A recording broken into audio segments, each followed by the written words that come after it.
Nandito tayo ngayon, magre-release tayo ng SDDO sa ating isang PE deployed, no? Si PA Sabihon. So siya. Brother PA Sabihon, yan. So mag-ano tayo, mag-issue tayo sa kanya ng SDDO. Nandito na yung firearms ni PA Sabihon, yan.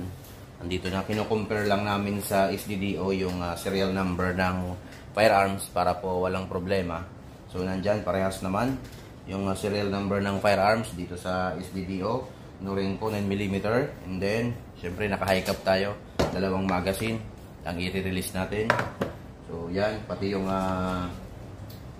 LTAP, firearms registration ng licensee, and then syempre ang pinaka-importante sa lahat, yung LTO, yung license to operate na protective services. Ibig sabihin po,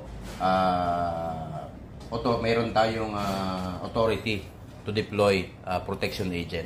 Yan. Meron tayong protective services yung agency natin. Yan. So yan, thank you agent. Ingatan natin ang trabaho at syempre yung ating mga issued documents and yung firearms natin. Sa lahat po pala ng nagnanais na maging isang protection agent, ang ating batch 29 po ng Personal Security and Protection Course ay mag-o-open na po. Pwede po kayong pumusyal dito sa opisina at mag-inquire sa ating course, no? Mag-open na po yan. Pasya lang po kayo dito sa office sa 33A Main Avenue, Barangay Socorro, Quezon City, sa Bosta Security Group. Punta lang po kayo dito, at saka meron din po tayong mga mga contact number sa baba. Pwede po kayong mag-contact diyan sa mga number diyan. Pwede kayong mag-inquire kung ano po ang inyong mga katanungan. Pwede niyo pong i-message diyan.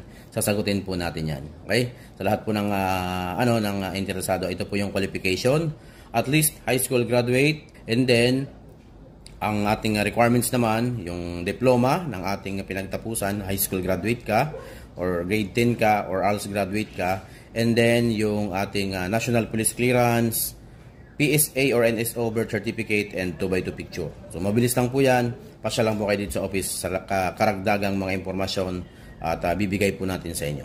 Okay, yan po si PA Sabihon, ng ating deployed bodyguard. Yan, deployed protection agent. Ibibigay po sa kanya yung issued firearms and STDO. Yan lang po, maraming salamat. Pagpupugay sa lahat, isang matikas na saludo. Utang namin ang lahat kung saan kami natuto. Palaging lilingon kung saan kami nanggaling. Sumabay ka sa sigaw kung sa bosta ka din galing. Pero ang lahat ng aming pinagdaanan, utak na sobrang busog, kasabay ng palakasan. Hindi ka dito bilong kung mahina ka. Tama na edukasyon para tumikas ka. Pag sinabi mo na bosta, kaibigan yan.